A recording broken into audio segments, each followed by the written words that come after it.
You're nothing but a walking corpse now, Mother. Don't let this hospital die with you. The birthday wish for my 70th year didn't come with a cake or a celebration. It arrived in the form of a sentence, cold and jagged, like a surgical blade pulled from a tray of ice. Julian stood there, framed by the dying Boston sunlight that filtered through the expansive windows of the Miller Medical Center. The light hit his shoulders, but it failed to penetrate the chilling frost, radiating from his face, a face that was becoming more of a stranger's with every passing second. His eyes were glued to the cranial CT scan mounted on the light box, his fingers obsessively adjusting his cufflinks. It was a nervous tick. I knew all too well the telltale sign of a Miller man hiding a catastrophic lie.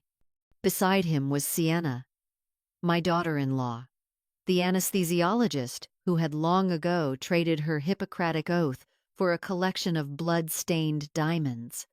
She slid a thick manila folder toward me with hands that trembled not with grief, but with the calculated precision of a scripted performance. "The biopsy results are devastating, Mother," she said, her voice thin and brittle. "Stage 4 pancreatic adenocarcinoma. Your CA 19 to 9 levels are screaming into the thousands. In our world, they call it the silent killer. But then again, you taught us that, didn't you?" I didn't touch the file.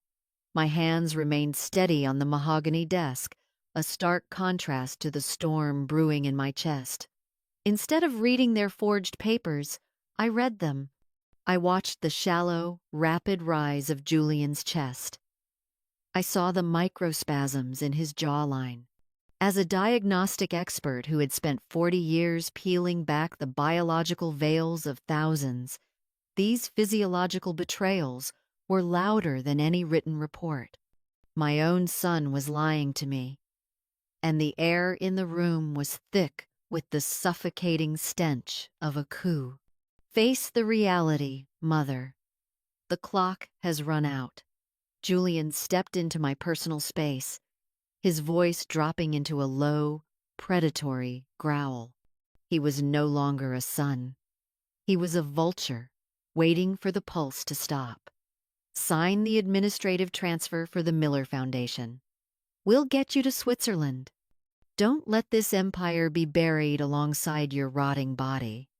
Suddenly, a sharp, caustic burn flared in my upper abdomen. It hit me like a physical blow. Right after I had finished the Earl Grey tea Sienna had so thoughtfully prepared. I didn't wince. I slowly raised my hand, subtly pressing my index and middle fingers against my radial pulse. 110 beats per minute. Forced tachycardia.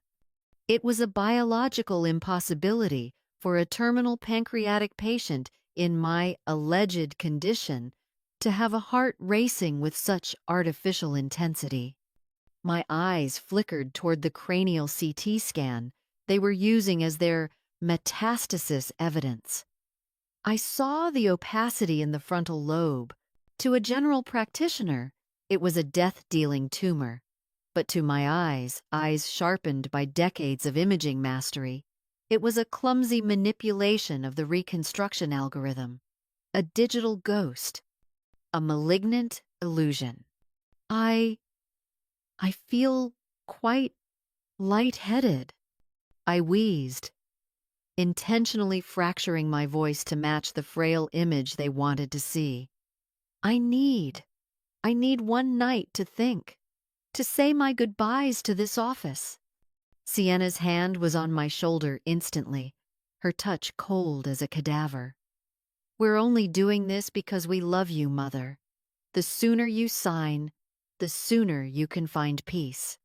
I waved them away with a feeble gesture, closing my eyes to hide the lethal clarity igniting in my pupils. I heard Julian's suppressed sigh of relief, the arrogant, rhythmic strike of his heels on the marble floor, and then the final, heavy thud of the door. It sounded exactly like a coffin lid snapping shut. The moment the lock clicked, the facade of the dying old woman vanished. I stood up, my mind a cold, calculating machine. I walked over to the desk and picked up the half-empty teacup, bringing it to my nose. Beneath the citrus scent of bergamot was a faint, acrid chemical undertone. They were drugging me. My own children were poisoning my blood while they forged my death on paper. I grabbed my secure phone, my voice dropping into a tone that was terrifyingly sharp. Audit the pharmacy's central inventory. Now, every neuroinhibitor and sedative issued to Dr. Sienna's surgical wing this week. I want the logs on my private server in 10 minutes. No excuses. As I prepared to end the call, my eyes locked onto that CT scan one last time under the high-intensity LED backlight. A detail I had missed in my initial shock suddenly crystallized. That shadow in the frontal lobe, it wasn't a tumor at all. It was the ghost image of a micro-titanium surgical clip. The blood in my veins turned to liquid nitrogen. That specific clip was only used in elite neurosurgical procedures I had never undergone. Someone else had been carved open to create this image.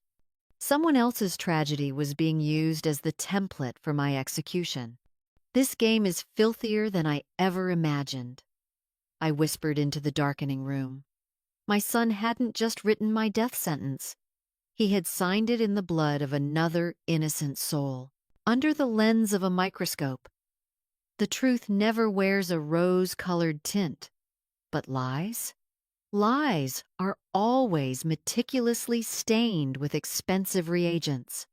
Tonight, I am not searching for the death Julian so eagerly predicted. I am searching for the proof of my own life, right here in the den they call the most advanced laboratory in Boston.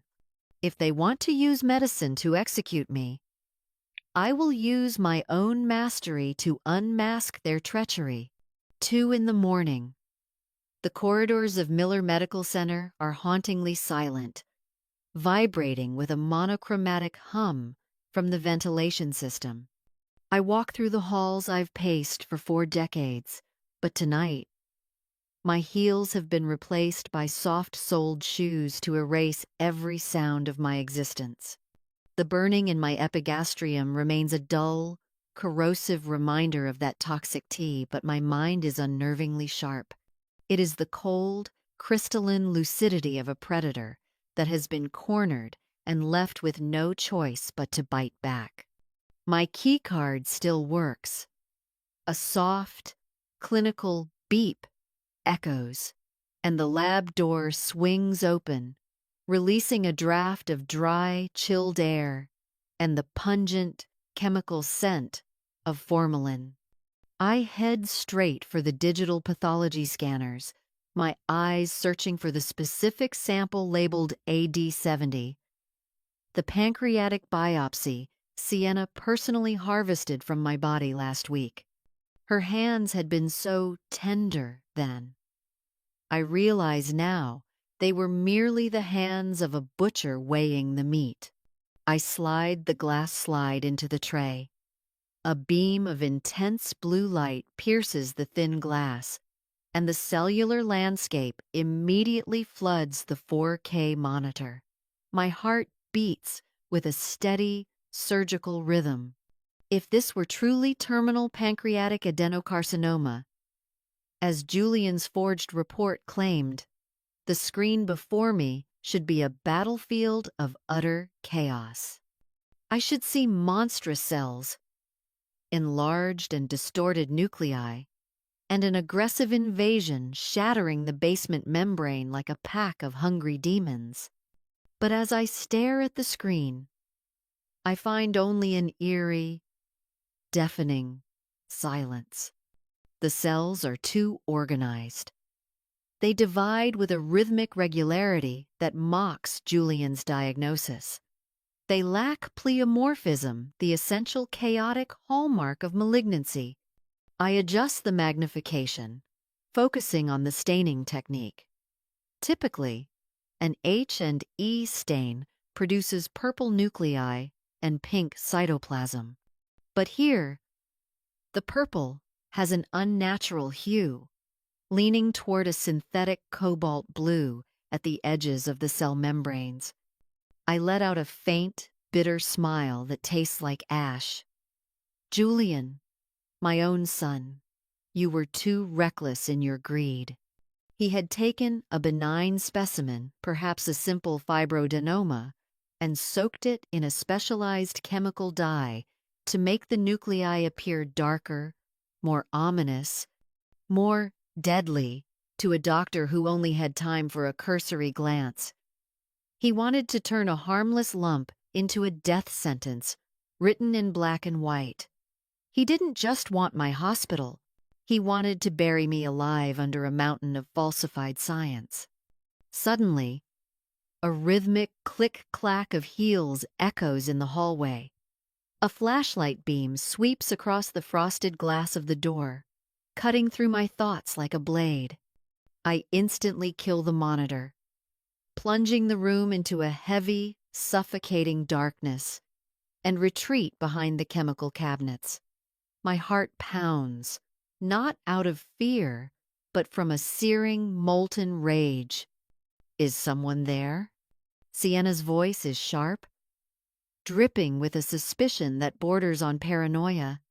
The dry strike of her heels on the marble floor nears the scanner I just used. I hold my breath, my hand tightening around a vial of scopolamine antagonist I managed to snatch from the emergency cabinet. Through the narrow gap in the shelves, I see her.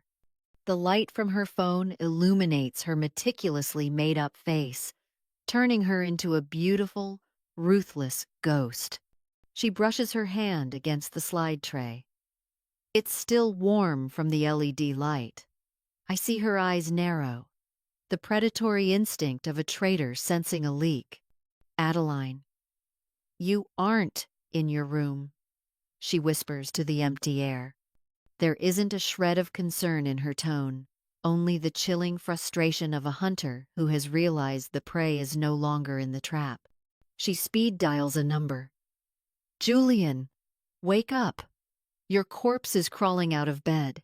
She's in my lab. We need to escalate. Now.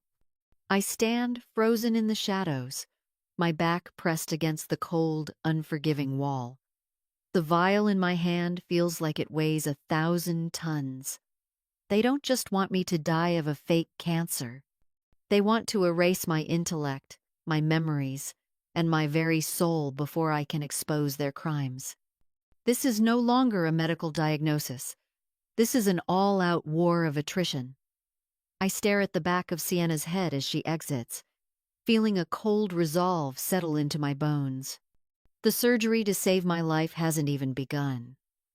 But I have already identified the tumor, and its name is Miller. The most lethal predator in the wild isn't the one with the largest fangs or the loudest roar.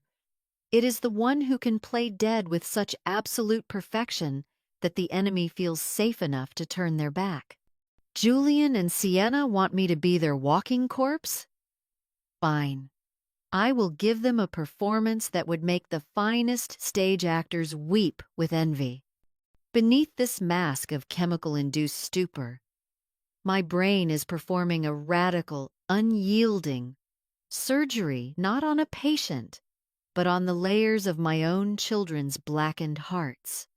The next morning, the Miller estate was submerged in a silence so thick it felt like drowning. I lay on my expensive silk bedding, a throne of luxury that felt more like a sacrificial altar.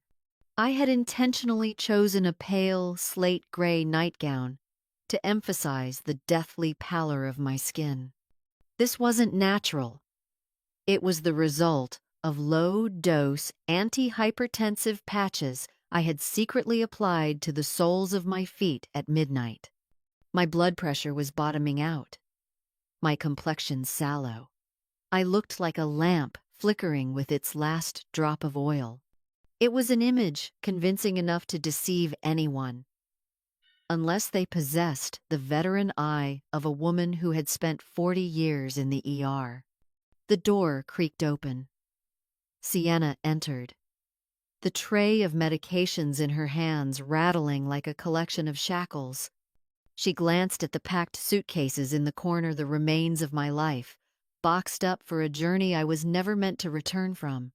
A flash of triumph crossed her face, a grotesque spark of joy in the eyes of a daughter-in-law waiting for a grave to open. "You finally decided then, Mother?" she asked, her voice dripping with a fake, saccharine concern. "The private jet to Zurich is ready. The clinic there. They can offer you what we can't." I don't think I have a choice anymore," I rasped. I had spent the last hour dehydrating my throat to ensure my voice sounded like dry leaves scraping against a tombstone. Every word I uttered was calculated to sound like an agonizing effort. This hospital, my legacy. Just let Julian have it. I cannot bear to watch the empire I built crumble alongside my own body. A flicker of raw, naked ambition ignited in Sienna's eyes.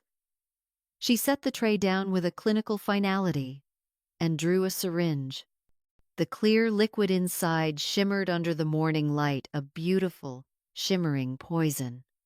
"You've suffered enough, Adeline. This is just a light dose of morphine. It will make the transit to the airport more bearable." I looked at the syringe, then at her. I knew the viscosity of morphine.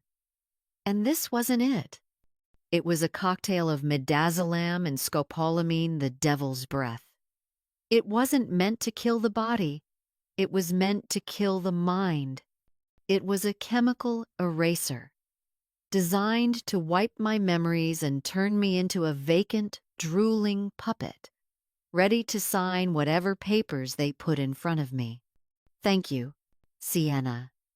You've always been so thoughtful," I whispered, extending my withered arm. I felt the cold bite of the needle as she injected the betrayal directly into my veins. As the liquid entered, I began to count. 1, 2, 3. I felt the cold sensation racing toward my heart.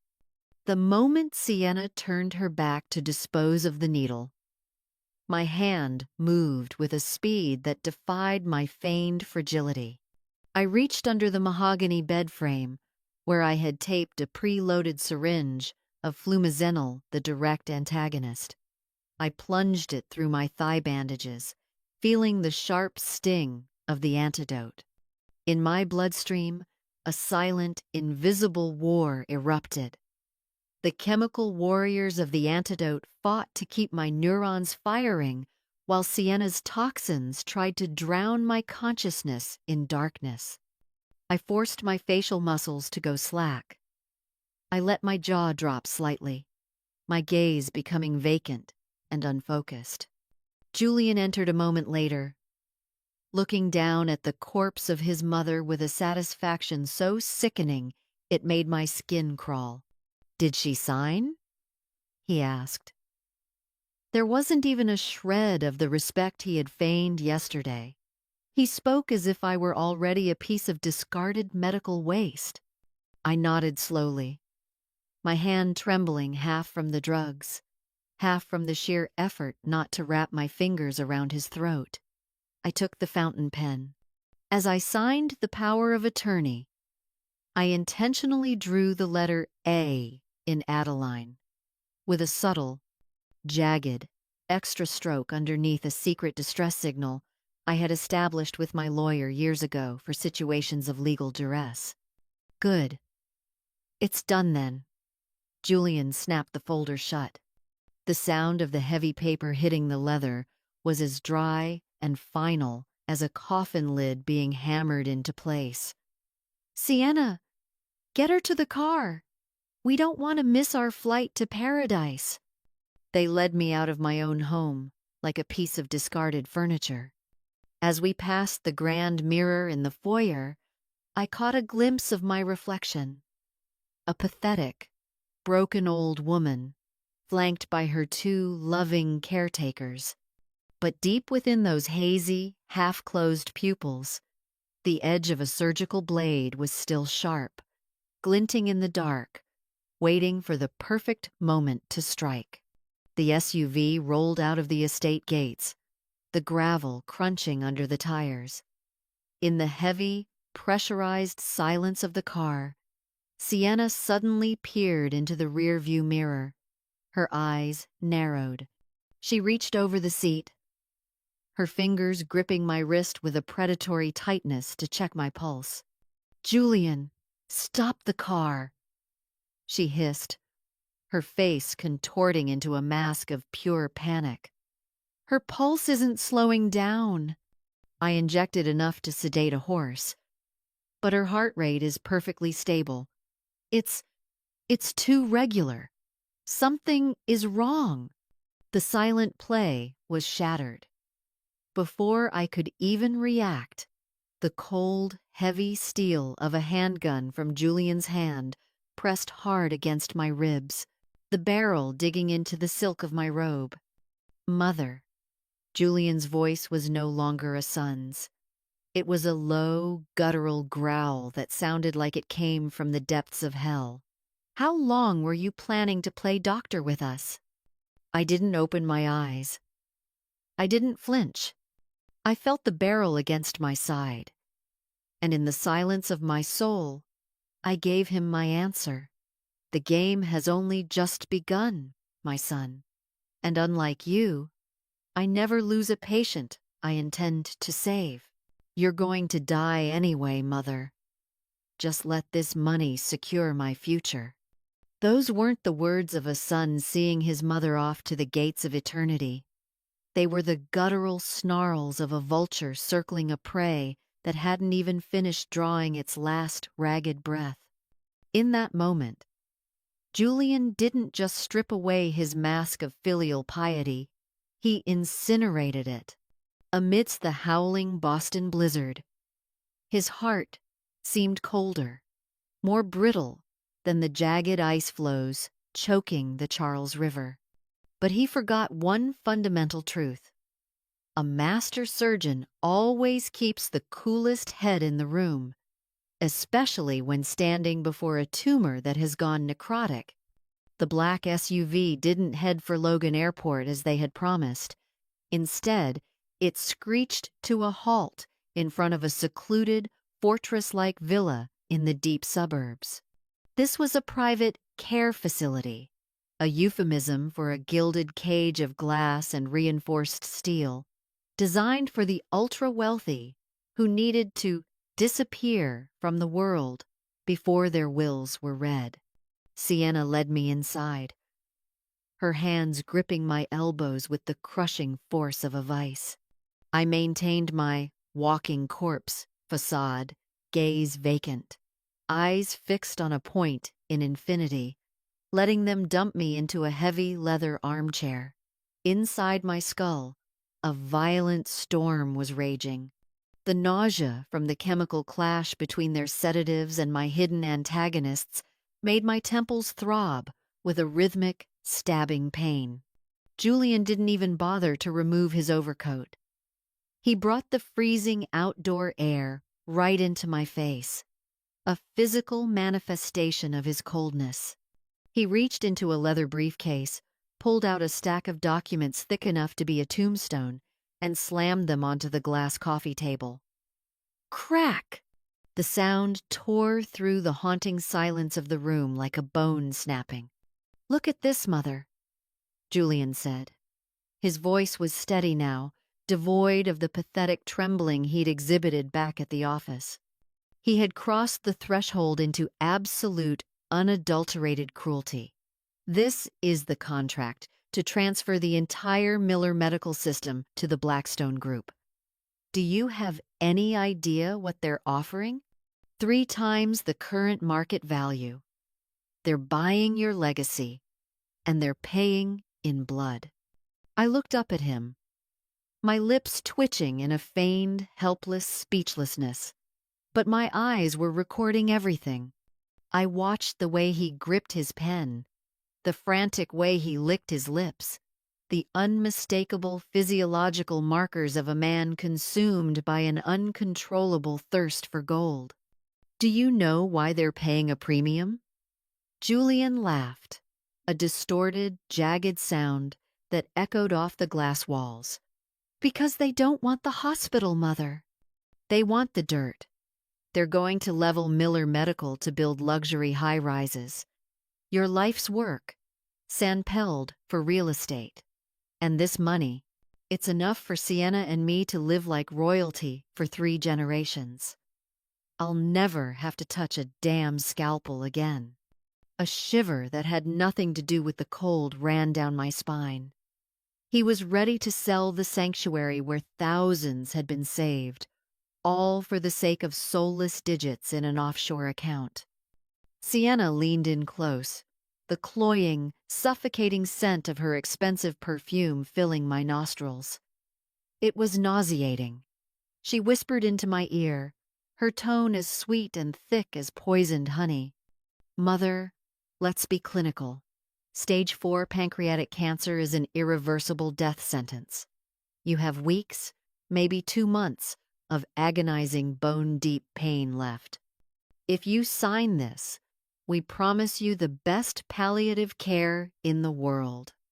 You'll drift away in a peaceful, drug-induced sleep. No pain, no worries, just sleep. Under the harsh neon lights, my diagnostic eyes caught something they hadn't seen before. A subtle darkening of the skin around her neck acanthosis and a slight, rhythmic edema in her knuckles. These weren't signs of fatigue from caring for me. They were the classic markers of gestational hormonal changes. A molten rage flared deep within my gut. They were using an unborn life, my own grandchild, to harvest the tissue needed to forge my medical records. And now, they were using the word humanity as a shroud to rob me of everything I had built.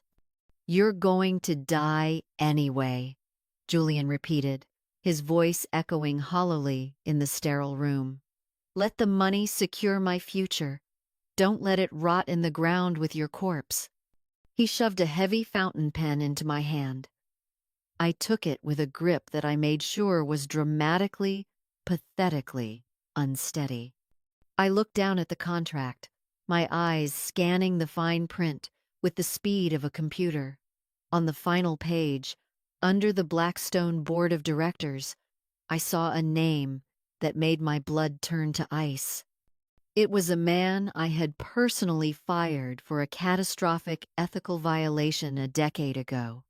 This wasn't just a business deal. This was a perfectly orchestrated act of revenge, and my son was the lead executioner. I feigned a violent, hacking coughing fit, doubling over to hide the fact that I was checking the medical stats on the smartwatch hidden beneath my wide silk sleeve. My heart rate had spiked to 130. I had to force myself to stay calm. If I revealed a hint of my true lucidity now, Julian wouldn't hesitate to move from psychological warfare to physical force. Water. Please, water. I wheezed, my voice a mere thread of sound. Sienna huffed irritably and moved toward the minibar. The second her back was turned, my eyes darted back to the contract. Clause 4.2, a hidden shredder clause. All medical records of the current owner shall be deemed confidential and destroyed immediately upon completion of the transaction. They were going to incinerate the evidence of their forgery the moment my signature hit the cloak paper. They had calculated every move. Sienna returned with a glass, but she didn't hand it to me immediately. I watched her squeeze 3 drops from an unlabeled vial into the water. Drink this, Mother. Nootropics. It will help you stay sharp enough to finish this last signature. I took the glass, staring deep into her eyes. I saw nothing but a total, chilling void.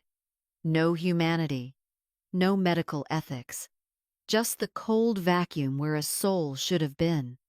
I brought the glass to my lips, but at the last second, I feigned a massive tremor. I let the glass slip, spilling the drugged liquid and soaking the thick ivory pages of the contract. "My God, what have you done?" Julian roared, lunging forward to snatch the dripping documents. I collapsed back into the chair, my chest heaving, eyes rolling back as if I were entering a grand mal seizure. Medicine. Julian. I can't breathe. Sienna rushed over, her fingers probing my carotid and checking my pupils. I intentionally relaxed my extraocular muscles, creating a slight, asymmetric pupillary response. The classic blown pupil, sign of a massive stroke. "Damn it! She's having a stroke, Julian!"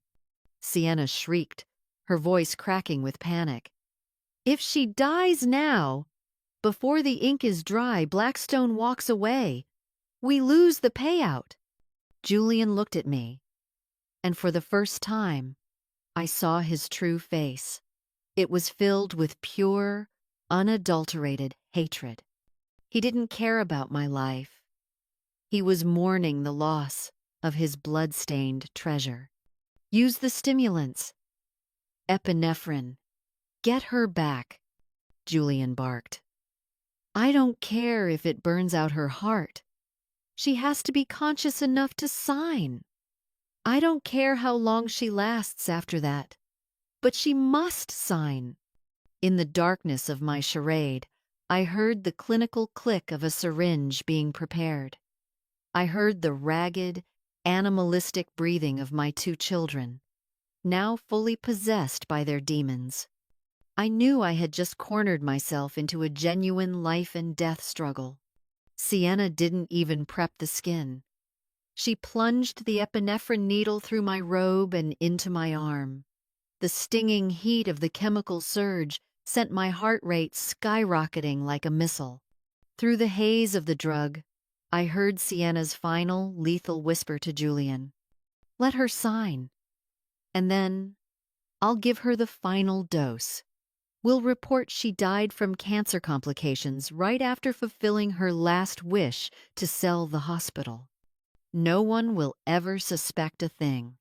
I lay there, my heart thumping so hard I thought it would shatter my ribs, realizing that this humanitarian contract was nothing less than my own death warrant. Fine, I thought through the chemical fire in my veins. Let's see who signs the final execution order in this room. The best way to kill a patient isn't to pull the plug, it's to isolate them in a silence so profound that they can hear the rot of their own soul. Julian and Sienna had transformed this suburban treatment room into a glass coffin. Under the guise of palliative care, they had systematically severed every thread connecting me to the world I built. But they made a fatal, arrogant mistake. To a doctor, the quieter the room, the sharper the senses become. When you take away the light, the ears begin to see. The mechanical lock engaged with a dry, heavy click, followed by the chilling beep of an electronic security system. Julian had stripped away my freedom completely. The epinephrine surge he forced into my veins earlier had nearly sent my heart bursting through my ribs. And now, I was stabilized in a high-level ICU suite. But this wasn't for healing. The windows were reinforced, multi-layered, bulletproof glass. Every communication device, from my smartphone to the emergency call button, had been neutralized. I lay there, staring at the sterile, unforgiving white ceiling, feeling the negative pressure system suck every ounce of hope out of the room like a vacuum. Sienna entered. Clad in full medical protective gear, a white, rustling shroud that made her look more like a state executioner than a physician. She didn't speak. She coldly stripped the smartwatch from my wrist, the last tool I had to monitor my own survival. "You need absolute silence, Adeline," she said, her voice muffled by the mask. "Blue light from electronic devices will disrupt the circadian rhythm of a terminal patient. We can't have you agitated." I didn't resist.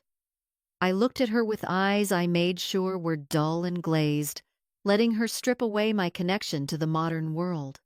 I watched her every move as she hung a fresh IV bag.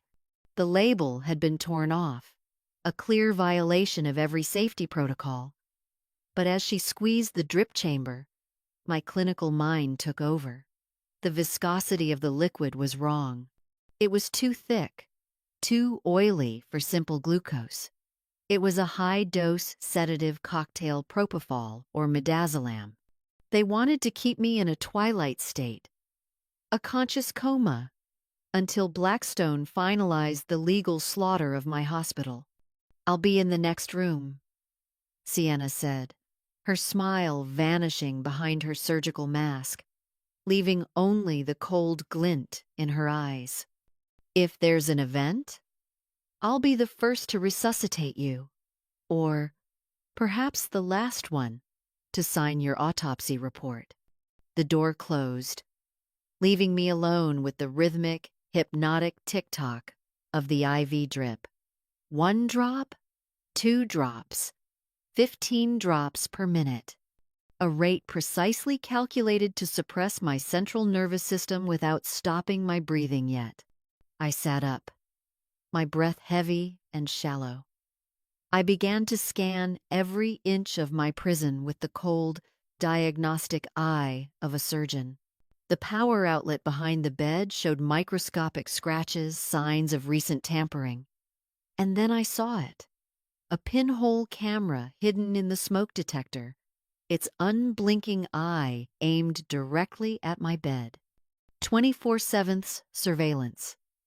Any sign of true alertness now would be an invitation for a more permanent sedative. I knelt on the cold floor, pretending to search for something I'd dropped. In reality, I was reaching for the IV tubing running along the bed frame. I used my thumbnail to press with all my strength against the soft plastic, creating a microscopic, jagged tear. The sedative began to leak out, a slow, invisible puddle on the floor. Instead of entering my vein, I needed my mind clear. I needed to be a ghost in their machine. Suddenly, a financial news report filtered through the ventilation system from the next room. Blackstone Group announces a preliminary agreement to acquire Miller Medical. The signing ceremony is scheduled within 48 hours. 48 hours. My blood boiled. I had 2 days before they turned me into a literal corpse to legalize their paperwork. My only weapon was my own poisoned, battered body. Then I heard Julian's voice outside. He was on the phone, a cold, jagged laugh leaking through the door crack. "Yes, once Blackstone takes over, all lab data will be wiped. My mother is a genius, but she'll never suspect that the cancer tissue sample came from Sienna's own fetus." I stopped breathing. The world tilted on its axis. My chest felt as if it were being torn open by a blunt instrument, not from illness, but from the sickening, soul-crushing truth. My unborn grandchild. They had murdered it through a calculated abortion just to harvest chorionic tissue to forge my diagnosis. These monsters in white coats had sacrificed their own future, their own blood, for cold, hard cash. Hot tears streamed down my face, but they were the tears of a mother who had turned into a judge. My eyes burned with a lethal, icy fury. I looked at the SPO2 monitor, blinking a steady, rhythmic red on my finger. my final sliver of hope. If I could trigger a false physiological alarm on the hospital's central monitoring system, the automated security and the on-call residents would be forced to intervene under rapid response protocols. I began to tap the sensor in a rhythmic, intentional pattern, sending a distress signal in Morse code. Forgery.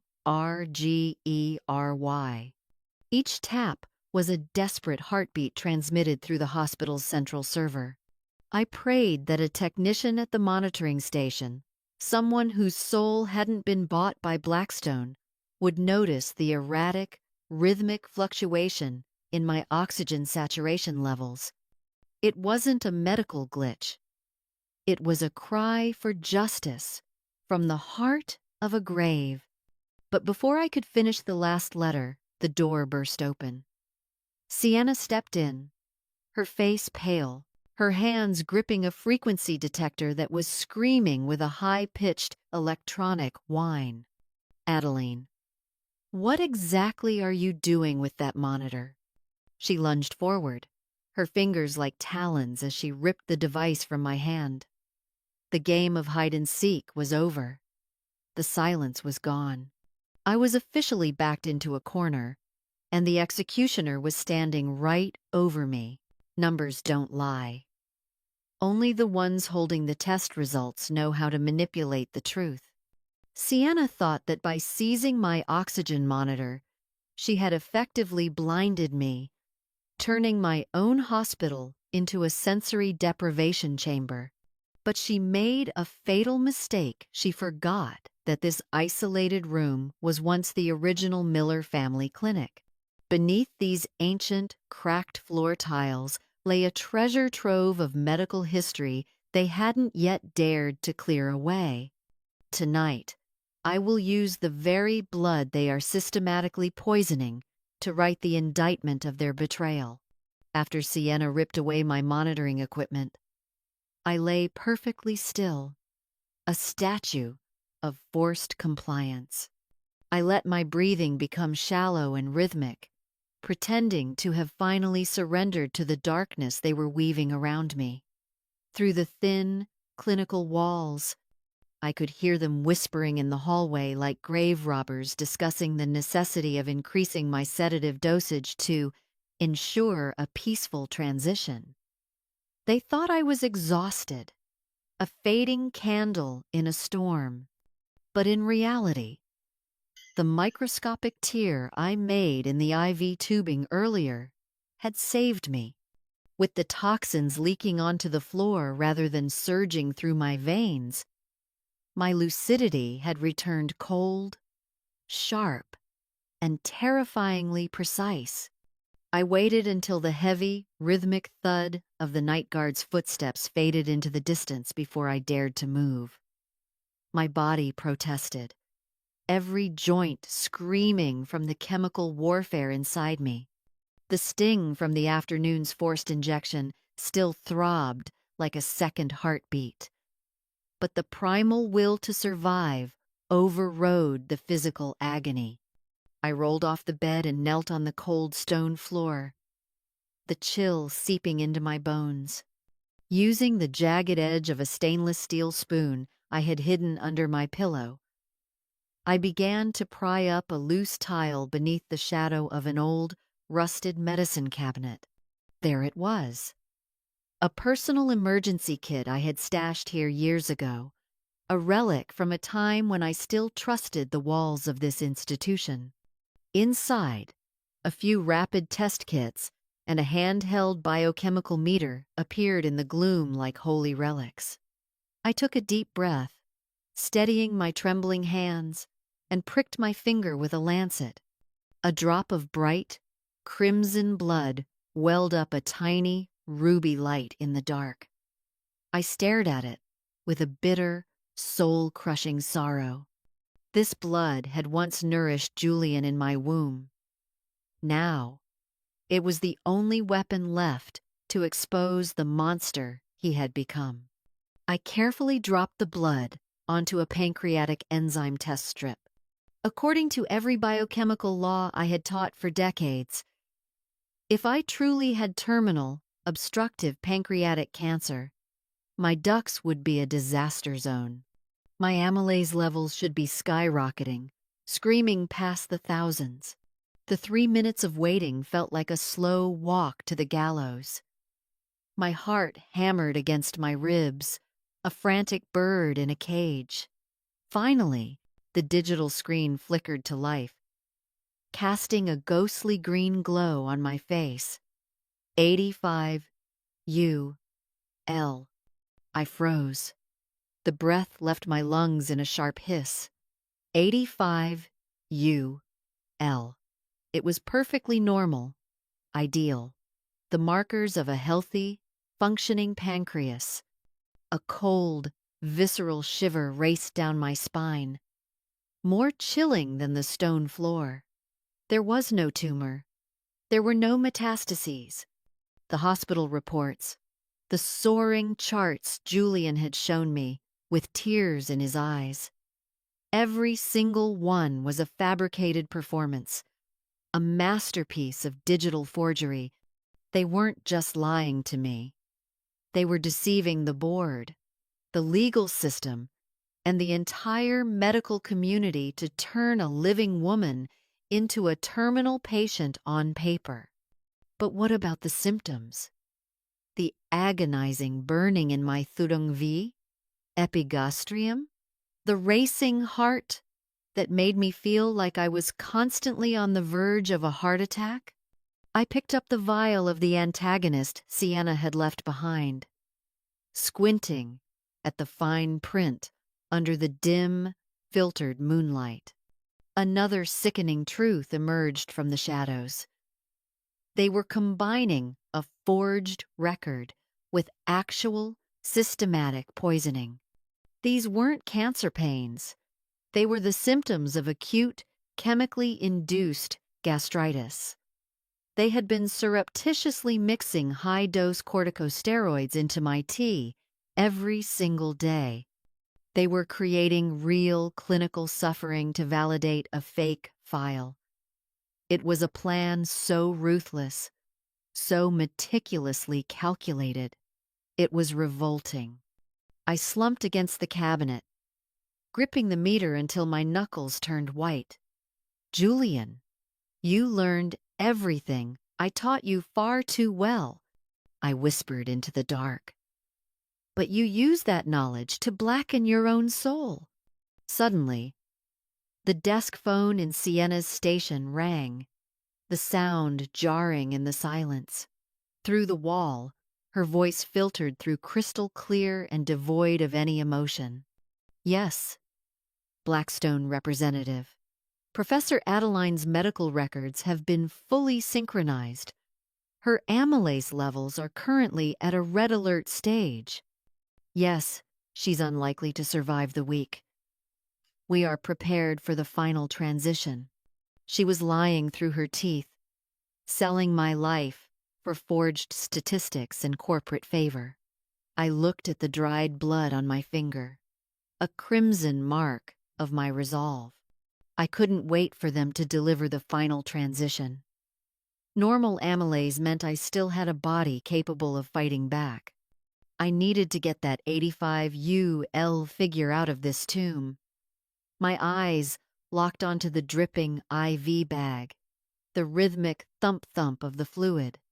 If I could manipulate the chemical concentration in that bag, if I could induce a specific, non-lethal but alarming physiological reaction, I could trigger the central hospital's automated, rapid response alert. I would force the system to see me. The heavy electronic lock rattled. I barely had time to shove the kit back under the tile before Sienna stepped in. She was carrying a new bag of deep yellow fluid, total parenteral nutrition, TPN. But as she drew closer, the acrid metallic scent of high-dose chemotherapy agents filled the air. She wasn't feeding me. She was preparing the final chemical execution. Still awake, Mother? Her sharp, predatory gaze landed immediately on the base of the cabinet where I was still kneeling. Her eyes narrowed. "What exactly are you hiding under there?" She stepped closer, the sharp click-clack of her heels on the stone floor sounding like a countdown. She stopped exactly on the loose tile, her weight pressing down on my only hope. If she knelt down, if she moved that cabinet, every effort would vanish into smoke. "Adeline," she hissed, her voice dropping all pretense of kindness. "Don't make me use coercive measures. You're making this much harder for yourself than it needs to be." I looked up at her, my face a mask of frail confusion, while underneath, my mind was already calculating the exact dosage of the IV fluid I needed to sabotage. The doctor was still in, and she was about to perform the most dangerous surgery of her career. The line between a genuine, fatal anaphylactic shock and a perfect, calculated performance is measured in only a few milligrams of adrenaline and the sheer iron will of the person dying. Tonight, I am betting my life on a self-induced chemical chaos. Julian and Sienna want to isolate me in this glass coffin? Fine. I will force them to open the doors. I will force them to call for help. Not to send me to the graveyard they've already picked out, but to force the world to see the monsters hiding behind their surgical masks. Sienna stood over me, her needle-thin heels pressing firmly on the loose floor tile, the very spot where my secret testing kit lay hidden.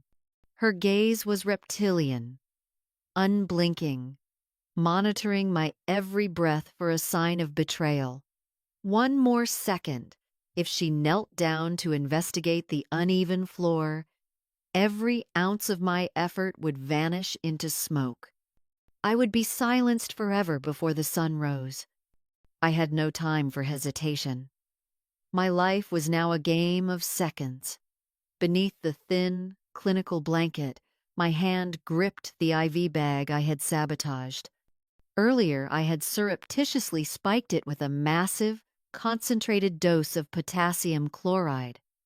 To a layman, it's just a supplement.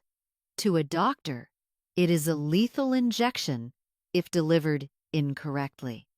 A sudden potassium surge would bypass my defenses, causing instant cardiac arrhythmia and extreme muscle spasms, perfectly mimicking the violent onset of acute anaphylactic shock. "Adeline, what exactly are you hiding under there?"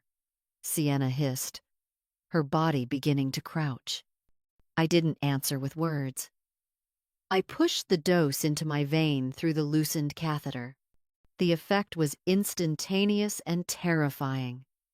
Within seconds, my chest felt as if it were being crushed by a 1,000-ton slab of granite. My heart skipped a beat, then another, before spiraling into the chaotic, electric frenzy of ventricular fibrillation. I didn't have to fake the convulsions. My muscles were snapping like overwound springs. I felt the bitter metallic tang in my mouth as foam began to bubble at my lips. I utilized every trick of a veteran expert, intentionally tightening my laryngeal muscles to create the stridor, that haunting, high-pitched whistle of acute airway edema that signals the throat is closing shut. "Sienna! What happened? She's crashing!" Julian burst into the room, his voice cracking at the sight of the chaos. Sienna panicked. I saw her face distort in the overhead LED lights, her composure shattering into 1,000 pieces. She checked my pupils, her fingers trembling against my skin. "Impossible! I haven't given her the final dose yet." "Julian, look at her, she's cyanotic. Her lips are turning blue. Angioedema is setting in." Julian grabbed his wife's shoulders, shaking her with a violence born of fear, not love. "Inject epinephrine! Now! We can't let her die before she signs." "I can't." Sienna screamed, her face now as white as the sheets. If this is a drug interaction we don't recognize, more epinephrine could cause an immediate cerebral hemorrhage. We don't have a defibrillator here, Julian. Look at the monitor, it's redlining. Her heart is a bag of worms. I lay there, my consciousness fraying at the edges due to actual oxygen deprivation. Every breath was a jagged shard of glass in my lungs, but my hearing remained sharp, catching every panicked word. This was my gamble. I had created a clinical picture so complex, so fraught with legal and medical risk, that a coward like Sienna would never dare to treat it on site without a full crash cart. "Call 911!"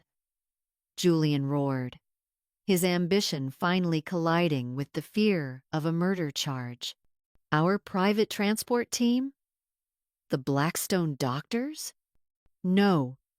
They're across the city. It'll take 30 minutes for them to get here. If she dies in this house, the coroner gets involved, and we can't explain the drug levels in her blood. Julian cursed, his breath coming in ragged gasps as he grabbed his phone. "I'm calling 911. We'll take her to General Hospital. They have emergency dialysis. We can flush the drug evidence out of her system during the resuscitation. We'll tell them it was an allergic reaction to her cancer meds." 10 minutes later, the wail of sirens tore through the suburban night, a sound that felt like a symphony to my ears. The ER team from General Hospital, people outside Julian's sphere of influence, people who still valued the oath, stormed into the room. As they loaded me onto the stretcher, a paramedic stared at the EKG strip and shouted to his partner, "V-fib! She's pulseless! Prep for defibrillation!" Julian and Sienna tried to board the ambulance, their faces masks of desperate control, but the paramedic blocked them with a firm, gloved hand. "Family stays in the car behind us. We need room to work." "Move!" The ambulance door slammed shut with a heavy, metallic thud. The world outside became a blur of blue and red strobes, pulsing against the frosted glass windows. As the vehicle lurched forward, I forced my eyes open. The paramedic was prepping an intubation tube, his face a mask of professional intensity. With the last ounce of my strength, I reached out and gripped his forearm. "No, cancer," I wheezed. The words were weak, a mere thread of sound, but they were crystalline. "Test. Amylase. Immediately." The paramedic froze, the laryngoscope hovering in midair. Before he could react or dismiss me as a delirious patient, I slipped a small, crumpled scrap of paper into his breast pocket, the paper I had hidden in my palm throughout the entire ordeal. Samples at Miller were forged. Check the DNA of biopsy AD70. I am being poisoned. The ambulance raced into the heart of the night, leaving Julian and Sienna frantically chasing behind in their luxury SUV. I knew I had just stepped out of the shadow of a quiet death into a much louder, much fiercer battle. The paramedic pulled the paper out, read it, and then looked back at me with an intensity that made my heart hammer again, but this time, it wasn't the potassium. It was hope. He reached for his radio, his voice hardening into a tone I recognized from the best soldiers in the ER. "Base, this is Unit 102. We have a witness incident on board. Priority 1.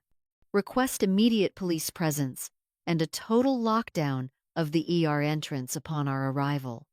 Do not, I repeat, do not let the family members enter the trauma bay."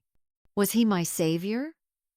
Or just another pawn moving across a board I didn't fully understand? I closed my eyes as the siren wailed above us.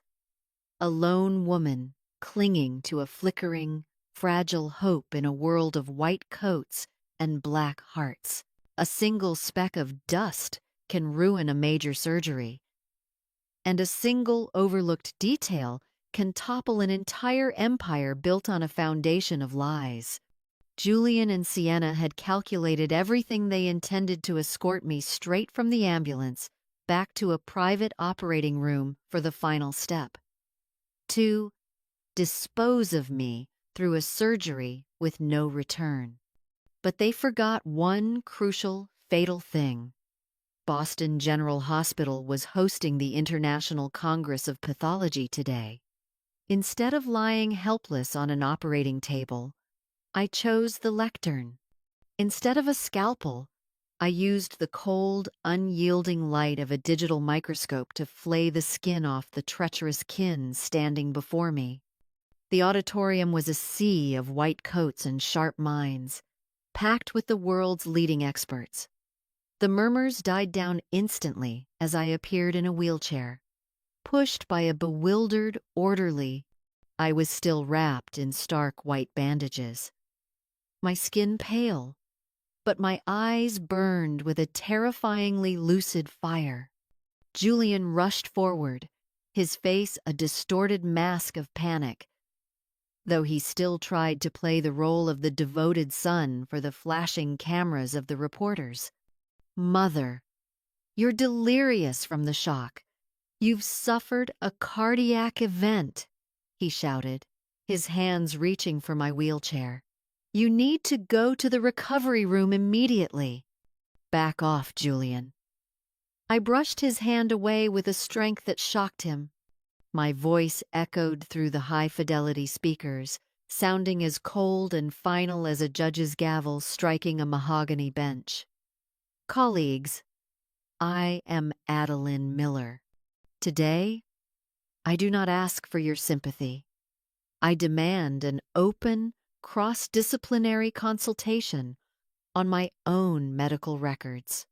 Sienna froze at the edge of the stage, her expensive designer handbag slipping from her grip and hitting the floor with a hollow, dry thud.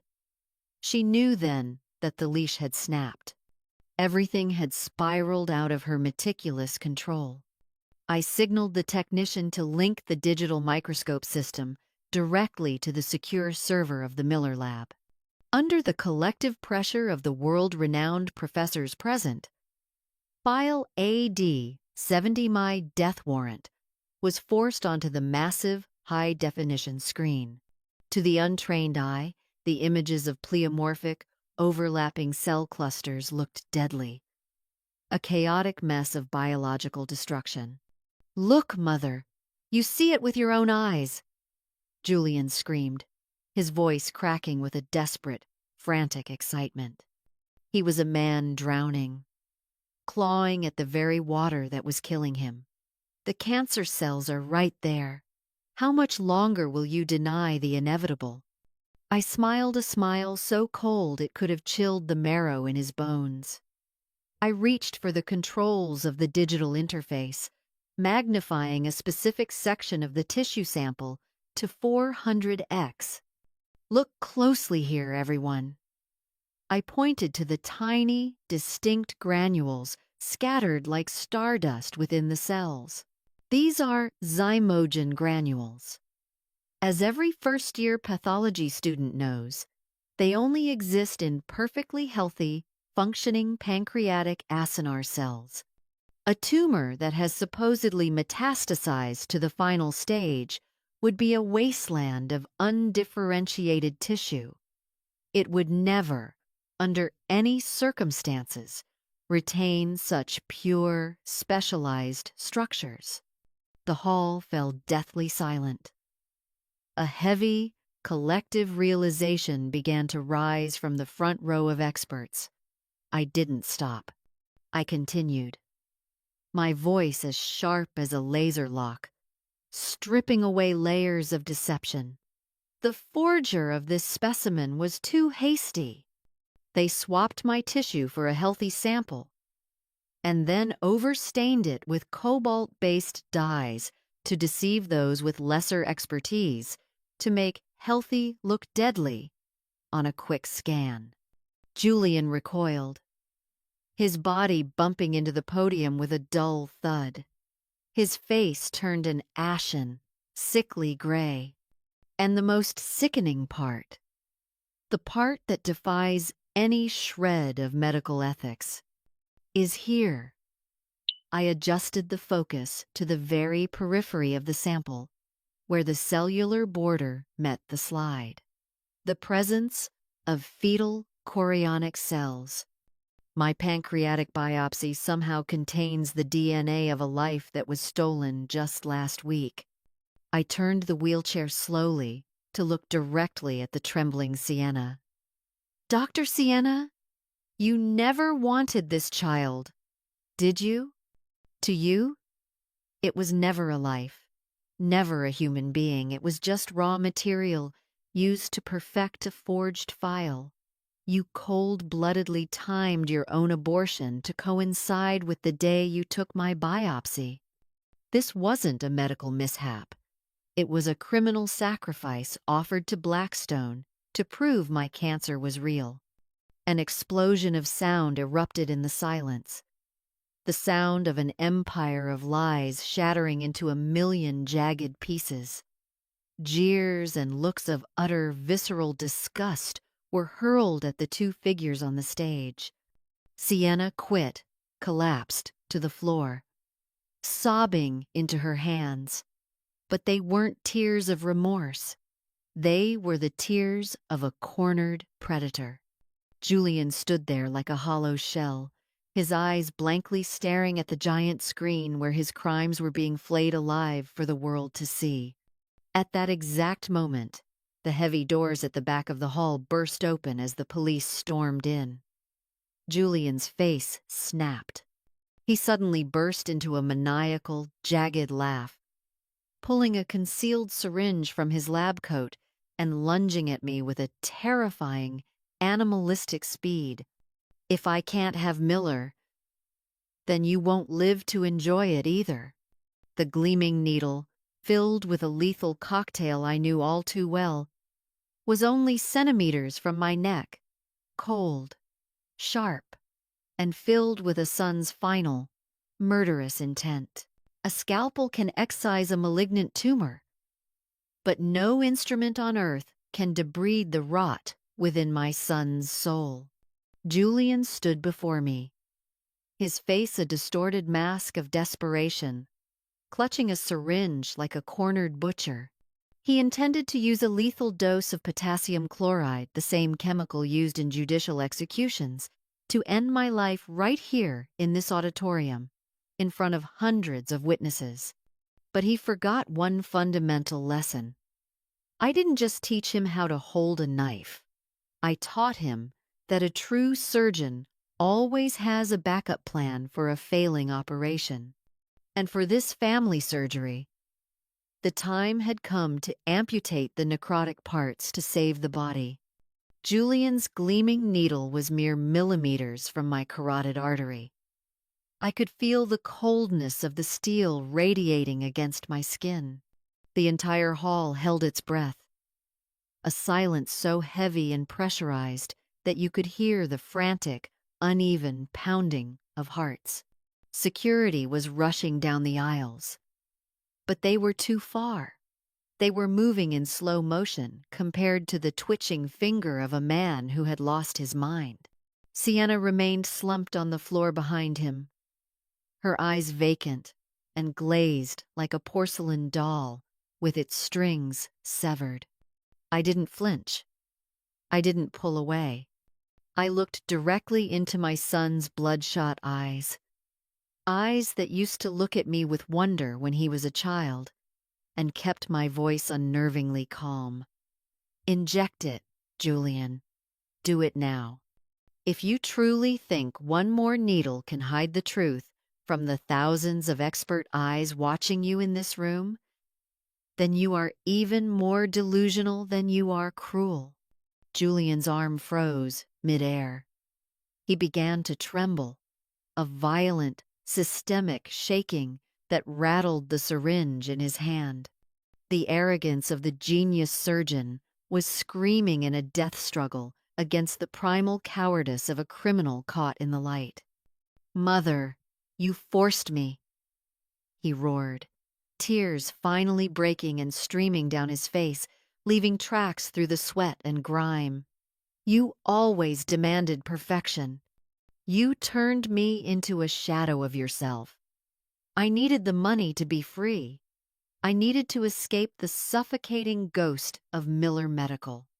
I gently, almost tenderly, pushed the needle away from my throat with the tip of my finger.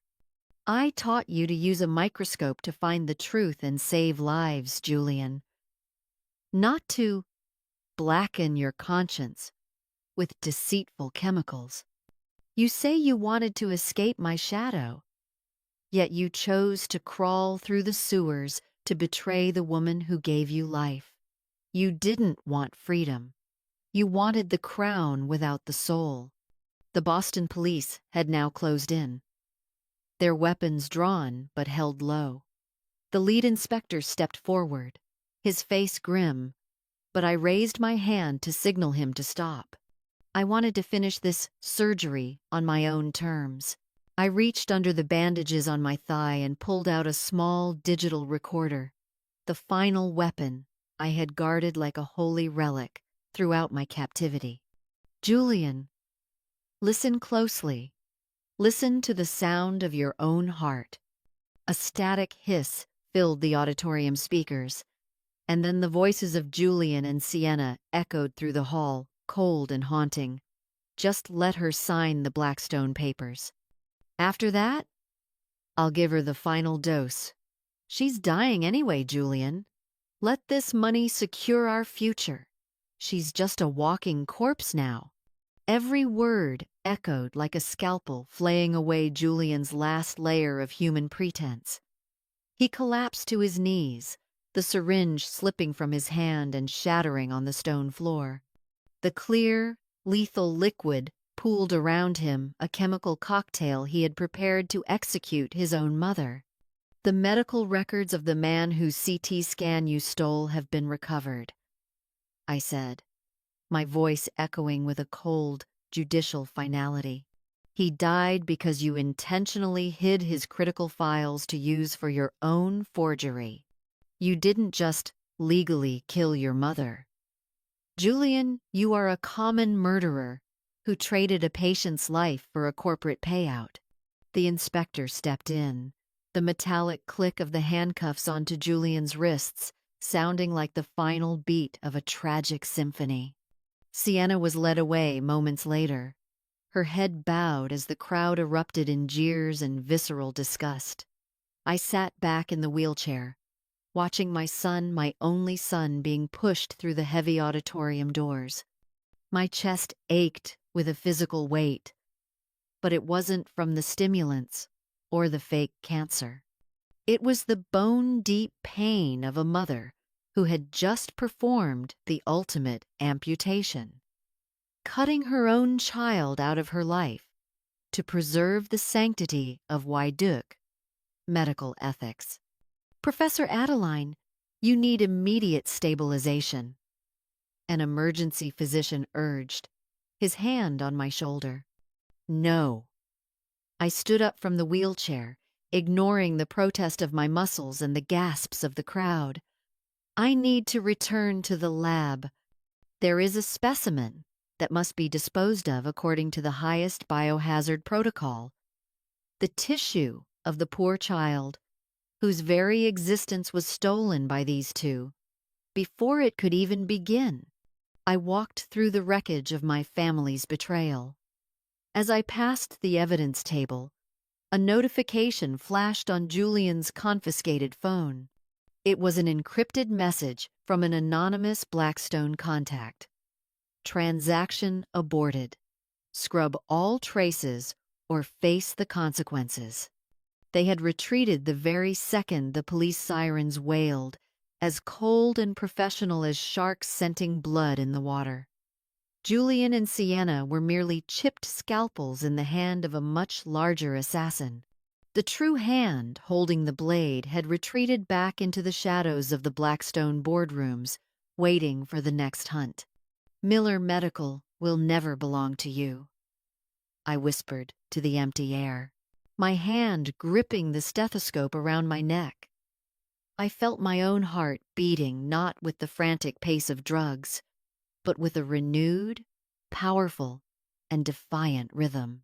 Many believe that a few milligrams of synthetics or forged numbers on a glowing screen can control the trajectory of destiny.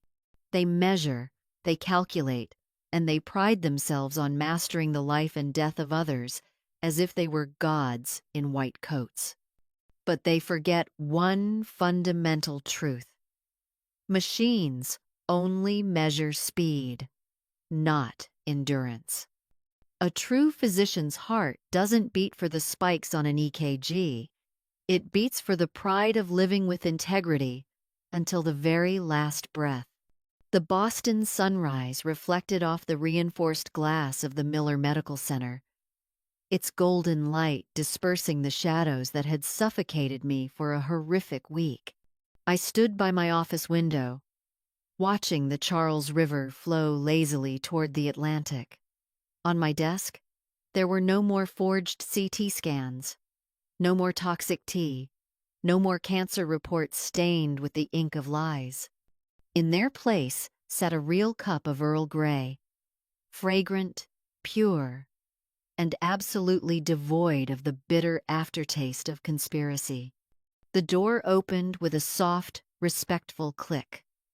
Arthur, my loyal attorney and perhaps the only student of mine who truly understood the weight of an oath, entered with a stack of sealed documents. "Professor Adeline," he began, his voice low, "the detention orders for Julian and Sienna have been extended. The police are tracking a web of shadow transactions, but the Blackstone representatives are ghosts. They scrubbed every digital footprint the second the plan collapsed in the auditorium. They've retreated into the darkness, just as they appeared." I took a slow sip of my tea, feeling a sense of serenity spread through my veins like a clean IV flush. "Is it over?" "No, Arthur. Blackstone isn't an ordinary opponent. They are a systemic infection, merely waiting for the next host. But in medicine, excising the tumor is only the beginning. The postoperative phase, the recovery of the institution, is when we decide if the patient can truly stand again." I raised my hand, gently pressing my index and middle fingers against my radial pulse. 72 beats per minute, steady, powerful, defiant. There was no more epinephrine-induced tachycardia, no more scopolamine-induced lethargy. My body, through its own resilience, had purged the toxins injected by my own flesh and blood. "Mother?" A rasped, broken voice called from the doorway. I turned. Julian stood behind the reinforced glass of a temporary interrogation room set up within the hospital wing for the investigation. He looked pathetic, a hollowed-out version of the man I raised. The white lab coat that was once his pride was now wrinkled, gray, and stained by the very corruption he had embraced. In the adjacent room, I could hear Sienna's muffled, hysterical screams. She was blaming Julian for failing the timing, lamenting that the abortion hadn't been fresher for the biopsy, a level of depravity that chilled me to my very marrow. Julian looked at me through the glass, his lips trembling with a weak, desperate hope. "Did you ever truly love me, Mother? Or was I just another perfect specimen in your laboratory?" I looked at him in a long, heavy silence. My heart ached for exactly one beat, the final tribute to a son who no longer existed. But the reason of a surgeon who had held a scalpel for 40 years kept my voice as steady as steel.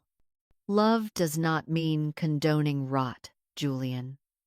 I taught you to use a microscope to see the microscopic world.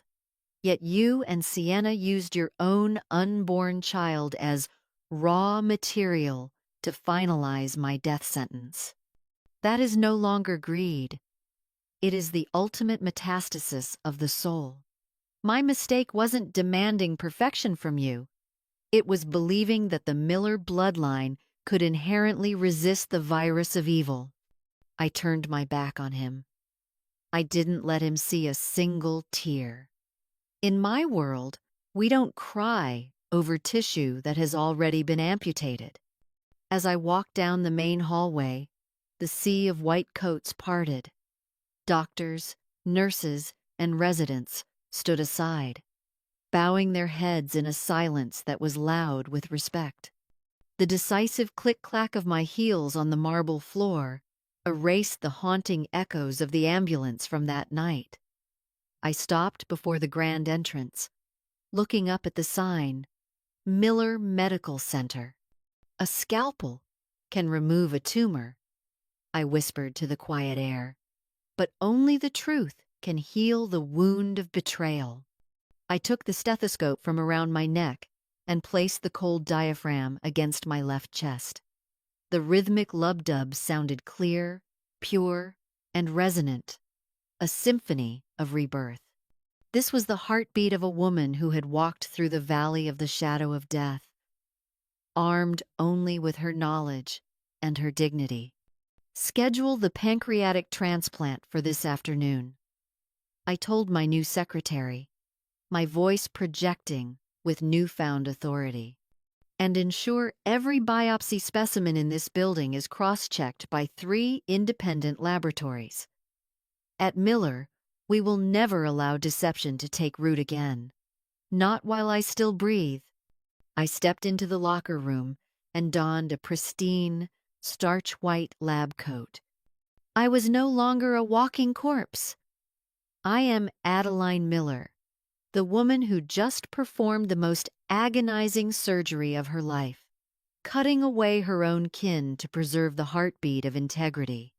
I pushed open the heavy double doors to the operating room. The shadowless surgical lights shone brilliantly ahead, blinding and pure. "Let's begin," I said, stepping into the light. Life doesn't wait for cowards.